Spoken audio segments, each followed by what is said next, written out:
Court declared the Electoral Act unconstitutional in June 2020 as it required that adult citizens may only be elected to the National Assembly and provincial legislatures through their membership of a political party. Parliament then had to rectify the defect in the Act. The results of the division is as follows. The ayes 232, the noes 98, and the abstentions 3. The question is accordingly agreed to. The Electoral Amendment Bill has accordingly been read a second time and will be sent to the National Council of Provinces for concurrence. Well, earlier in the day before that debate took place in Parliament, former President Thabo Mbeki addressed the Electoral Commission, which is hosting electoral commissions from around the world, and he spoke about the importance of this particular bill. Take a listen. As we're meeting here today, Director of Ceremonies, you know, the South African National Assembly is discussing an amendment to our electoral law. They are sitting not many streets away from here. And once again, our lawmakers, even as they discuss particular details in the law, in fact, are still grappling with the same question. What system should be put in place to give concrete expression to the vision that the people shall govern? I'm not by any means suggesting that you must engage this question, important as it is. But whatever anybody says in this regard, none can question that one of the things that must be done to ensure that the people do govern is that they must be given not only the right, but also the possibility freely to elect their representatives. And this emphasizes the critical importance of the election management bodies, which carry the responsibility to ensure that, as I've just said, indeed the people have the possibility, all the possibilities, freely to elect their representatives. Our guests for this conversation are Build One SA leader, Mmusi Maimane. We also have Kavilan Pillay from the Home Affairs Portfolio Committee, as well as Nkosikhulule Nyembezi from the Electoral Monitoring Network. Good evening to all of you gentlemen. Thanks very much for your time. Good evening, and good evening to...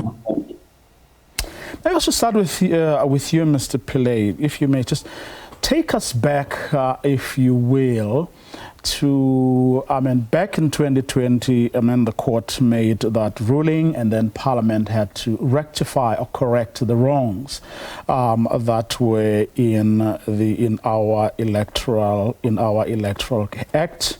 To, as the former president was saying, give concrete expression to the vision of the people shall govern. Of course, that is, his own take on what needed to be done. But very succinctly, what did the court actually ask Parliament to do? So the court found that that an individual citizen was not being allowed to contest the elections, and hence it found it unconstitutional and asked Parliament to then amend the Electoral Bill to allow for an ordinary citizen to be able to contest the election. It was very clear that the electoral system is not one that the court can decide on, and it is up to Parliament to best decide on which system would work. Do you believe that what you've come up with, which was voted on today, is exactly what the court asked you to do? Absolutely. Now, the Electoral Amendment Bill allows for independent candidates to contest both the National Assembly and the provincial legislature. And in looking at the court judgment, we are in line with the court judgment, as we have made for provisions for an individual or a citizen of the country to be able to contest the elections. And that is precisely it. Our task was to allow for independents to contest the election. It was not about overhauling the electoral system. Maimane has been looking forward to this day as we go towards 2024. He and his party, but also hundreds, if not thousands, of other South Africans who want to enter the space are looking at this. And from what you are seeing, from what was voted in Parliament today, Mr. Maimane, does it meet the requirements, on your reading, of course, of the Constitutional Court ruling? Good evening, Vuyo, and good evening to fellow panelists. I think it's malicious compliance. They can quite categorically claim that, yeah, sure, we've complied, we've done that. But in truth, they've wasted South Africa's time, effort, and money on the following reasons. The first is, on the time issue, they've had to apply for an extension to pass a bill that they know very well. Even if you say the independent can stand, it's near impossible for them to be able to achieve that seat. Just one seat. Secondly, when I say effort, it means that it's a missed opportunity. Frankly, that wasn't only part of the act. That's why Parliament, no one asked them, they set up a ministerial advisory committee that made recommendations that say you can reform the electoral law so that you be bold and be courageous and show people that you actually want to give effect to what President Mbeki say, that the people indeed must come. But no, they didn't. And ultimately, when I talk about the resource and the money, in truth, this is clear that even in the current formulation of Parliament, in that, as Honourable Pillay knows himself, that Parliament sits for 3 days and the rest of the time is allocated to constituency period. And he knows very well that that period is used effectively for the benefit of party political work. We fail to use that for actual constituency work so that we can deliver for the people. But what in the bill that passed today in the National Assembly shows that malicious compliance, as you call it? What in the bill that was approved today shows that not sufficient time was given to this? Well, frankly, it will be challenged in the Constitutional Court, and that point will be proven, which is your second point. But on the first point, to me, I think every vote must count in an election for it to stand and make sense. The bill makes it possible for votes to be discarded. If you're an independent and you get 100,000 votes and a political party gets 50,000 votes, they then get to allocate the rest, the excess votes, into a proportional representation, and the independent candidates means those votes must be discarded. So that's the first issue.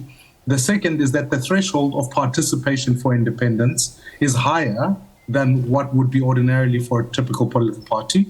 And ultimately, there are onerous conditions in terms of what an independent needs to be able to do. So frankly, it is a bit like saying to an independent, sure, you can participate in the Comrades Marathon, but you get to run backwards with no shoes and hopefully we'll see you at the finishing line. And then the last thing is that the actual electoral outcomes themselves. How do you determine in a numbers system to say to yourself, actually, when the numbers are done, is it a fair representation of the will of the people? So to me, I think ultimately here, one party dominance has won. The bill that is before you, I can assure you, it will be challenged in the Constitutional Court, and I'm convinced the court will find in favor of the of anyone who opposes the bill. And I really do think, I cannot emphasize enough, it is a missed opportunity. We've lived through decades of state capture. We've lived through every president, including the former President Mbeki, former President Motlanthe, former President Mandela, all highlighting the fact that an electoral reform must be done. To narrow this exercise simply to the court judgment that was issued in June 2020 is really to try and obfuscate the responsibility and the weight that sits for citizens to say, let's avoid state capture, let's actually give power back to the people. From where you sit, Mr. Nyembezi? Yes, I think that it's difficult, or maybe that's not difficult. It's not easy to say whether the glass is half full or half empty, because we also first need to pat our backs as South Africans that we have come this far to get this act adopted and this act put together by Parliament and tabled and passed as it has been done today. If there were 12 issues that we needed to consider, we could perhaps say that maybe 50% of those have now, the box has been ticked. So it's progress. However, as one would say, the devil is in the details, in the sense that elections need to be administered. They are about competition. They are about giving the expression of the electorate. Then we will find those areas where we need refinement. Yes, it's understandable that many people may not be happy in terms of how the bill is shaped or this new act is shaped as to how it's supposed to work, because we had hoped that it would graduate what we have seen at a municipal level, where we can be able to vote for independent candidates or ward candidates that are not political party affiliated. It hasn't done that. So yes, there are reasons for concern, but I think we can start from a point of being optimistic and saying we have covered a lot of ground and we have good tangible points to talk about. That must not be underestimated. Mr. Pillay, I mean, was there a reason? In other words, was there something that precluded you, as the committee, from going perhaps beyond where you managed to go? In other words, to give, full effect to what the former president says is a concrete expression of that vision, the people shall govern. In other words, is there something that actually stopped you from going beyond where you were able to go? No, absolutely not, Vio. There's nothing that has stopped us from going beyond. I think what is important to note is that the process was followed completely, in that public participation was open. We allowed for comments, we allowed for written submissions. We then went to public hearings. And I must say that right at the outset, from the very first public hearing, Mr. Maimane already said we'll be challenging this bill in court. Now, he continues to say that. So I'm saying that, if you were told that you're going to be challenged even when you started the process, it means that at the end of the process, you're still going to be challenged.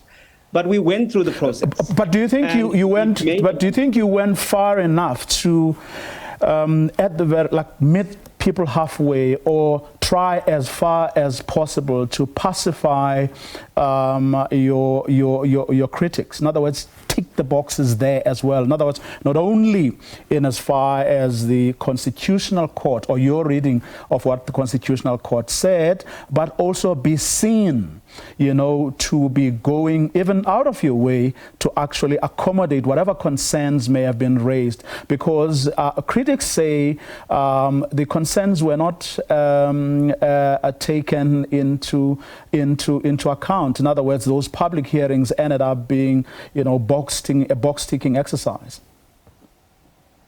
No, absolutely not. It was not a box-ticking exercise. I must say that, and I said this before and I'll say it again, the difference here is that civil society and independents are asking for a constituency-based system.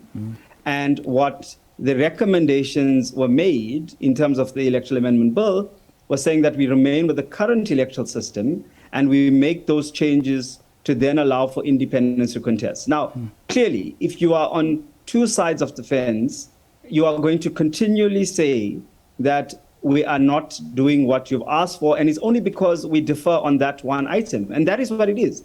It's based on the electoral system, nothing else. Every other item that comes up as a result of not having to achieve getting a constituency-based system. And I think the committee has made this point. The two options came from the Ministerial Advisory Committee. It was an advisory committee that said these are the two options. The committee then deliberated on the two options and found a more feasible option of being the current electoral system accommodating for independents to contest. So it was not about ticking boxes. It was about allowing participation, but also enhancing and strengthening democracy. And I think it's a very crucial point to get across, that the bill had to be passed so that independent candidates could be able to contest the 2024 election. And had the bill not passed, it means that we would not be complying with the court order, 1, and 2, it means that we're not allowing for independence. So we have ensured that all of the comments, even when we made the changes and the amendments, we called for further comments while there were substantial changes that were made.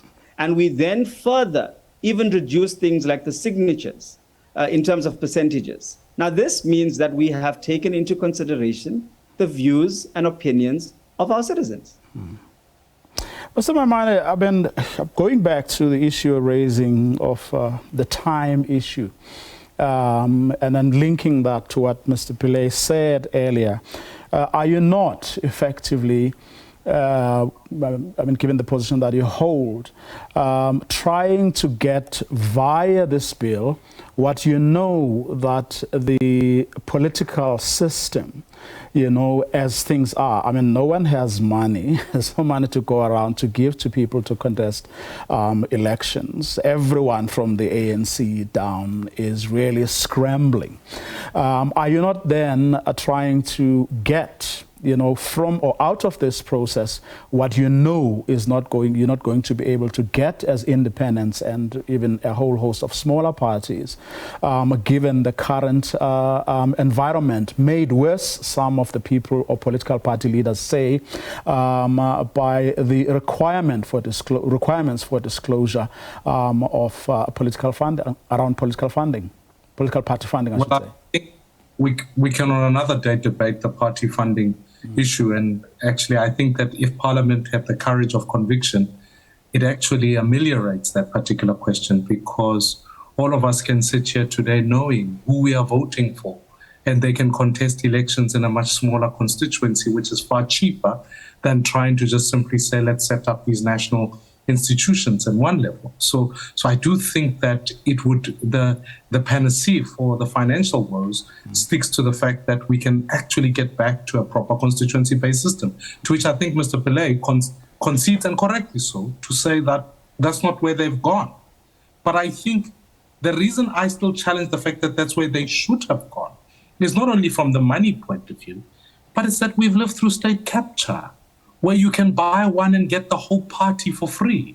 Surely we should have come back to a point where we say, could the people be able to directly elect people? And I anticipated the situation, so that's why we started Build One South Africa, precisely because I knew that it was going to happen. So the second argument, which is to say, from day one, we said this matter will go to court, is because the evidence was there. And let me give you some of the evidence. Mr. Pillay is correct. He says we gave public consultation, but I think he would also be fair that it was truncated. It was late in the game. The judgment was in 2020. The first time public participation took place was in fact earlier this year in some instances. That's why they had to go back to the Concord to apply for an extension. Now it's October. The due date is November the 10th. It has to go to the National Council of Provinces of Provinces for concurrence and then signature to the president. I wouldn't be surprised that even the president himself will send it back, having considered some of the issues of free and fairness of elections. Now, this is the fairness part. When you say, of course, you've allowed independents to stand, I hear you. But at what expense? Their registration fees are higher, their signature requirements are higher. So to say you've heard them simply implies the fact that you've asked them to come in at a much higher threshold. You're shaking your head, Mr. Pillay? Yes, because that's not correct. The deposit is actually lower than political parties. That was what was proposed in the amendment. Sorry, how many signatures does an independent need? And do you genuinely believe, given the number of votes that an independent must get, contrary to a political party, that it is feasible, practically, for an independent to win? Political parties are already in the space. They have already acclaimed, they already have seats in parliament. It means that they've showed a support base. If you had to look at the number of votes that political parties have, equivalent to the number of signatures, it will exceed the number that is required by independent candidates. The committee has proposed, and Parliament has passed, 20% of the seat in the previous election. Now, there is going to be substantive pieces of legislature that would have to be changed, and that would mean even the Electoral Act, where they would want to then bring it to level the playing fields, where political parties will then also require the similar number of signatures. Now, political parties, even with one seat, means that they have 40,000 some odd votes. That's far more than the signatures required by an independent to contest the elections.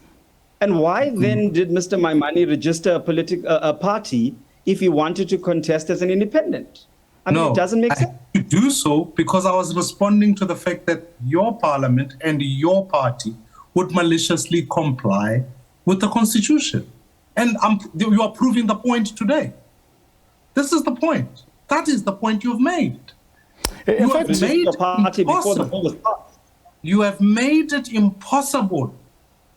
And this, as I say, this matter did not just begin in June 2020. It's because even your former leaders have raised the question of reform, and yet this parliament has not taken that mandate.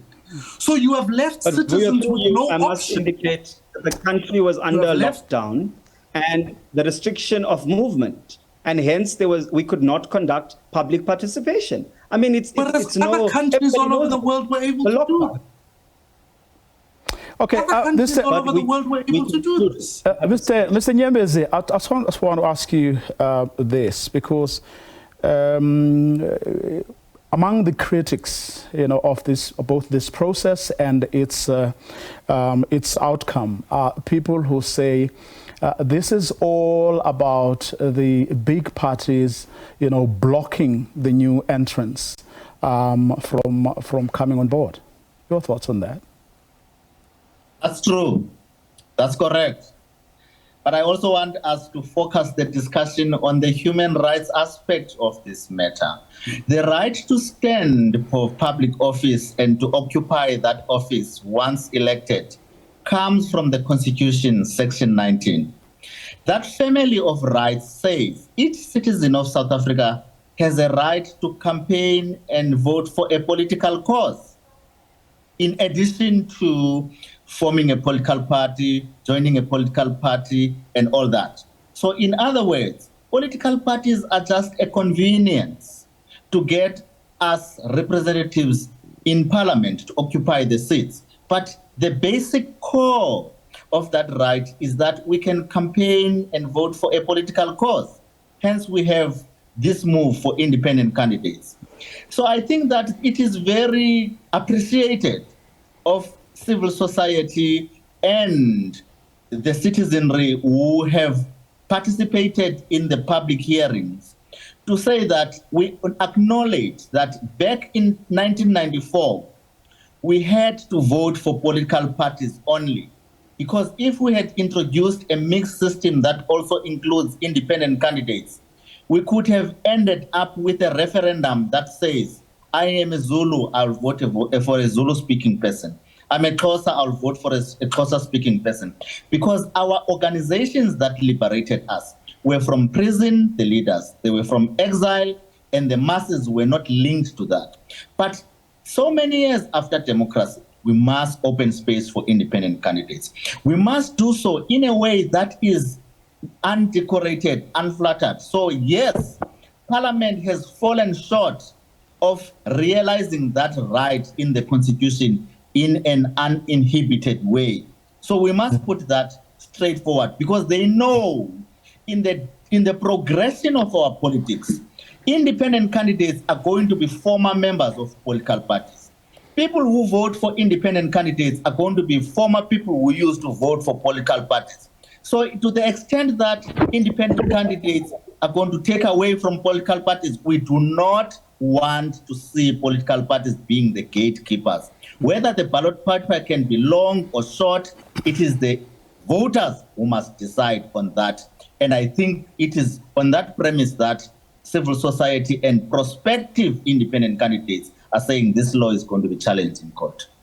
Mr. Plight, did you, as the legislators, during the course of this entire process, perhaps entertain the idea that, yes, as much as the court may have said correct A, B, C, and D, right, here's a once-in-a-lifetime opportunity to perhaps go beyond that and deal with the broader issues that Mr. Nyembezi has touched on, but also the vision of the kind of South Africa our forebears would have wanted to create in the same way or in the same manner, that our Constitution gets praises for, that it went beyond what most of us could even imagine before 1994.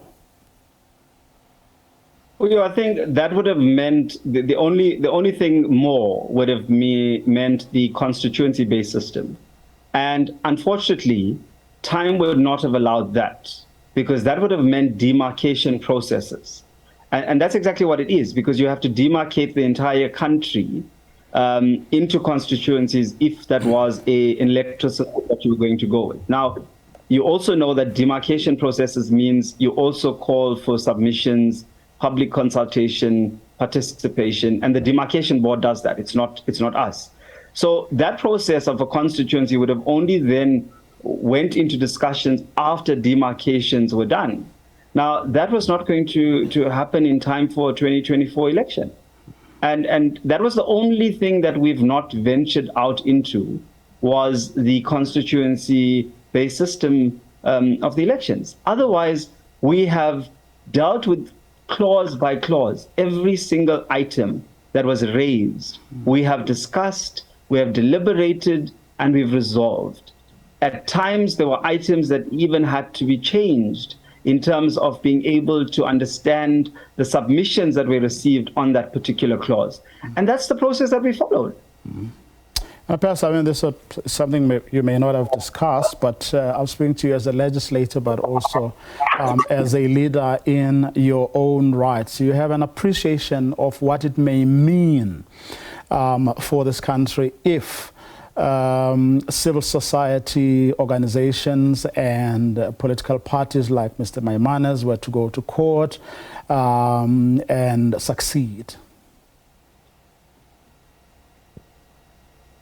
Mr. Well, Pillay? I think that, I'm saying that this process would unfold. It's at the NCOP, and if it is challenged in court, we would address it at that point. And really, like I said at the beginning, we've already been challenged with court action from the beginning. And when we were doing this process, we sought advice from the state law advisor, Parliament's legal services. So we have dotted our I's and crossed our T's. And if there's anything else that's further going to be challenged, then that is how Parliament is going to deal with it. Well, in court.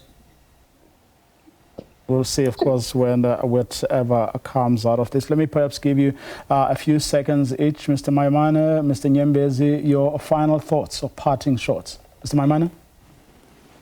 Well, I think one-party dominance has failed this country. We've missed an opportunity. But I will say, not only will we see you in court, we'll see you on the ballot paper, because this matter is long outstanding in our Constitution and we need to bring change. Mr. Nyembezi? There are still formal processes to be followed before we get the final text of the bill. Let us not despair.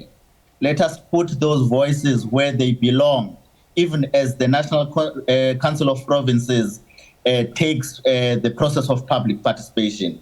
And I do not want, I'm not happy about this thing that see you in court, because we know with the demarcation of cross-border, with the decisions on the cross-border municipalities, the courts or the parliament went to the people and they took the views. The courts decided in one way that parliament was correct, but the electorate was unhappy. Hence we saw people forming political parties and voting for other people, being unhappy by what the court did and what parliament did. So let us still use the space available before we can cast our eyes on the court, because this is our process as South Africans. And indeed, there are things we are unhappy about, but there is still space for us to deal with them and sort them out. Oh, I agree with you. I mean, litigation is probably not the best thing to do. It has its own shortcomings. But if, on your account, as you said, Mr. Nyembezi, earlier, that you do also, or certainly subscribe to the view that those who are in are keeping the ones who are outside out, one wonders whether, the NCOP's, second bite on this will achieve anything. Of course, but it means in terms of the invited spaces, we still have the time to talk about those issues because we come a long way. There was a cooling off period suggestion which was unacceptable. That was in as part of the clauses, but it was taken away. So we can still chip away most of the things that we do not want, but also realizing that practically this law will also need to be gradually implemented for it to take full shape.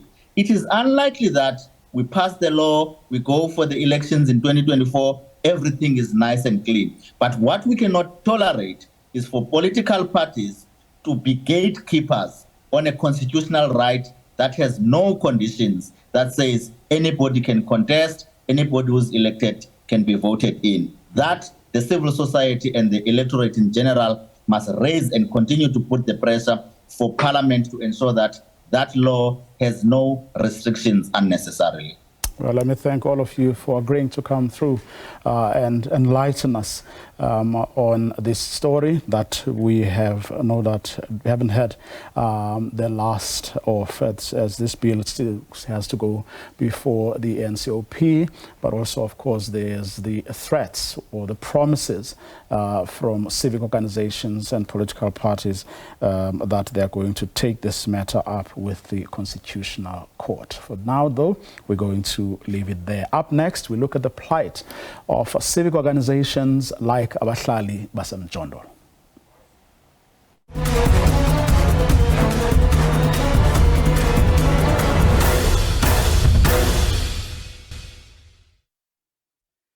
Socio-Economic Rights Institute of South Africa this week published a community practice note documenting Abahlali baseMjondolo's 17-year history. This as leaders and activists of the organization continue to receive death threats. The Anti-Repression Collective has called for an end to the repression of social movements like Abahlali baseMjondolo. Let's now welcome Abahlali on the line, Abahlali baseMjondolo's president, Nkosikhulule, as well as the Institute's Zolile Shude, who is joining me here in studio. Good evening to both of you, gentlemen. Thanks very much for your time. Sbu, pity that line couldn't hold on the back of your load shedding, but take us through the conversations you were having with academics, but also people who have been watching what has been happening over the past 17 years, how many of your leaders have been killed, and how some of them continue to live in fear.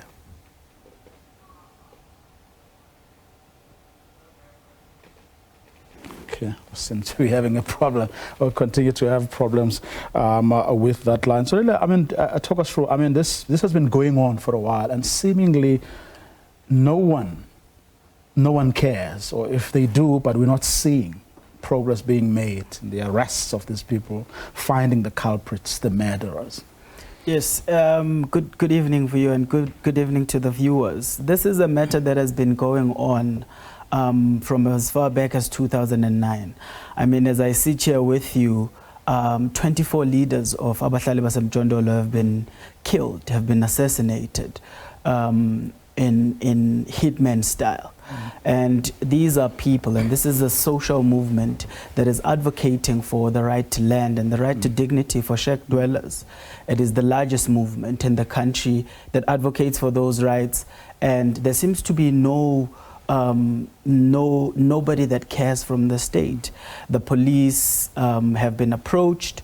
There is a commune that Abahlali founded. It's called eKhenana.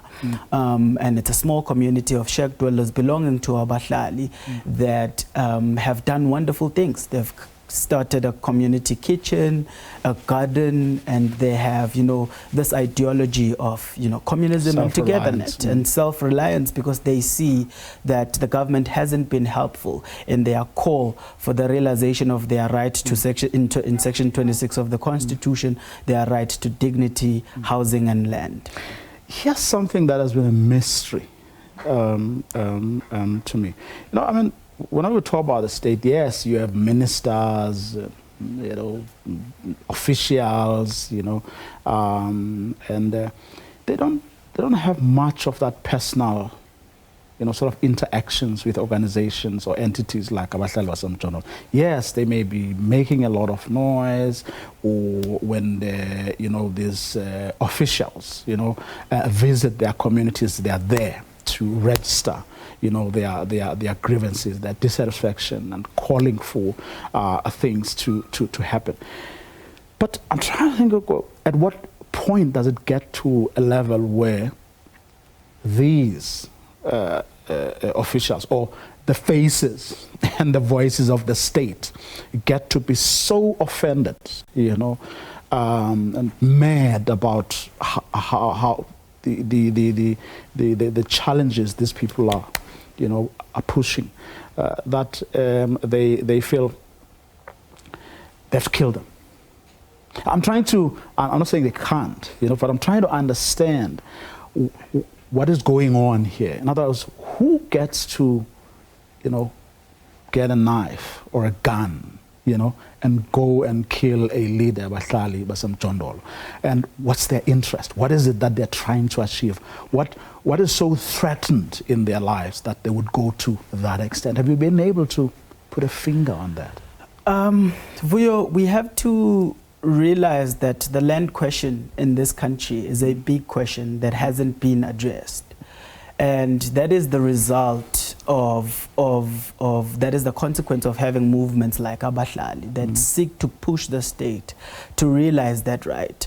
And I'm going to make an example with the eKhenana settlement. And what you see there are local elites, there are businessmen in the area who were eyeing that land for business purposes. They wanted to build flats on the land so that they make money. And here are these people who have come now because they don't have housing, because they don't have land, and occupied this piece of land. But also what you're seeing is that there's a local police station. It's called Gwakito. And there has been trends of biasness, even in our studying of the cases that the clients come to us with, which is to say, whenever clients open cases, sometimes they don't assist them, sometimes they chase them away, but when it's cases opened against the clients, they are very proactive. So they're bought, so to speak. I mean, I don't know what phrase you would use, but what we are seeing is that they are very reluctant to protect this community. They are very reluctant to help this community. And where there have been opportunities to actually bring this to the attention of the authorities, like your ministers, your commissioners. Yes, I mean, the president of Abahlali himself has had conversations with the police minister, asking him to come to their aid and protect them. This year alone, Vuyo, 3 leaders have been assassinated in Abahlali, and 2 of them were very young men. The last one to be assassinated on the 20th of August was a 28-year-old young man who was fighting for the realization of these rights. Basically for the liberation of our people. Even post apartheid South Africa, there's been a need for people to lay down their lives, to realize the rights that are guaranteed by the Constitution. It's a very painful thing to witness and to have to live through. And as someone who's worked with Abahlali, someone who's represented Abahlali and the entire organization as a whole, it pains us to have to deal with these situations all the time.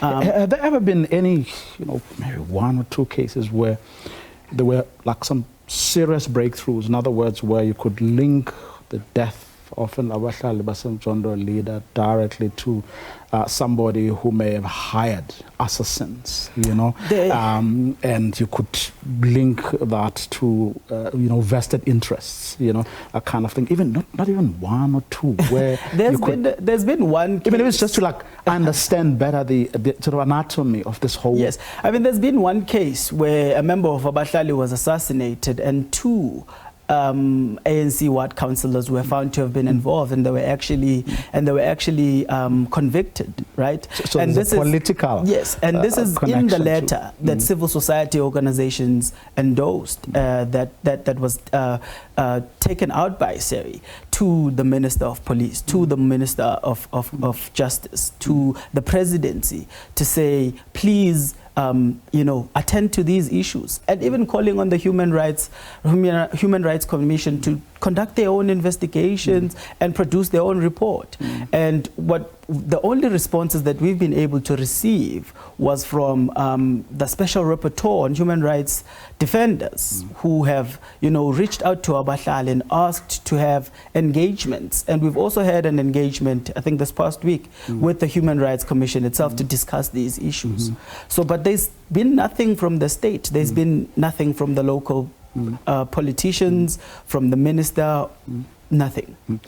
Smu, from the engagements you've been having this week with academics, but also people from outside of our own country, what have you been able to pick up?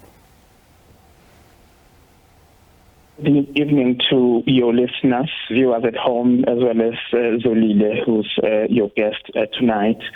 And what we've picked up from the conversation that we had with academics and some progressive people who continue to stand in solidarity with Abahlali, yesterday's conversation, was that, of course, our hope is with the people of South Africa, is with the ordinary men and women of South Africa, who have actually fought so hard for us to win the constitutional democracy that we enjoy today. It has been their hard work to put those that are in power today. What we have concluded and what we've picked up is that it's only when South Africans and international solidarity is expressed in a meaningful way that we can bring about social change. We can humanize the world, that we can actually prevent further loss of lives, not just the lives of Abahlali baseMjondolo, whistleblowers and general activists who are really facing such killing as Abahlali experiences today. So the solidarity is very important at this stage. We are worried about the silence of many progressive organizations, including Labour, whom we have not had a voice of the Labour movement at this crucial time when anger, hate, and violence is really used against the poor of the poorest in this country. Were you able to? Were they able to? I mean, these academics and visitors and solidarity forces. Were they able to share with you maybe some experiences of other people outside of our country who may find themselves in similar situations, and if they were able to, how they managed to mobilize, you know, to make sure that they, you know, focus the attention of people on these issues? Yes, absolutely. There are a couple of lessons that could be shared that we, of course, learned from one of the speakers from Brazil, for instance, from the MST, which is the Landless Rural Poor's organization in Brazil, which is really the biggest social movement to emerge in Brazil. So, of course, they have faced similar force of violence from the state, but they have continued to organize. I mean, as we speak, they have over 1 million membership, which makes them the biggest social movement globally to have sustained itself in the face of such evictions. So there are strategies and tactics that we are learning through the exchange and so on, but also there was the Pudemo, the organization also in Swaziland who are facing serious repression from the monarchy, autocratic monarchy. They, as we speak, their homes are being, burned down, shot at by heavy machines. They are also facing a very serious war from the state.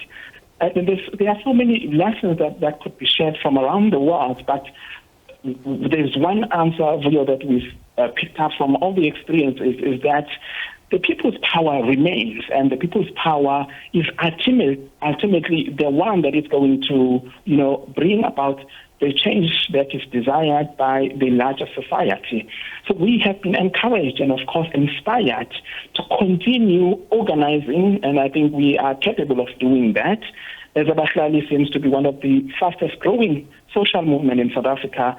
So the courage that we are seeing within the activists of Abahlali, particularly in eKhenana, is so amazing, and it's giving us all strength and hope because they have made a decision that is either socialism or death. That's the level of commitment to say we have no choice to live better or to die. So we are at the moment of a do-or-die situation where no threats or death will stop us from demanding land for all, for demanding decent housing for all in South Africa, and all the rights that are enshrined in our constitution, but also international laws of a fundamental human rights that are there to be enjoyed by any human being, irrespective of our socio-economic situation. Quickly, Zolile, I mean, in the SBU talks about social mobilization, talks about solidarity, and so on. And I mean, your organization talks about, socio-economic rights, the whole time. You refer these people often to where they can get help, legal help in certain instances. But do you think there are levers that we still haven't really used or fully explored? Yes. So, I mean, we do have a constitution that guarantees all these things that you are talking about. And I think as a nation, we are at a point where we need to realize that some battles actually need to be won outside the courts. We have become a nation that has become very litigious. Like which is the point I was making in the exactly. In the previous every conversation. issue is now seems to be resolved by the courts.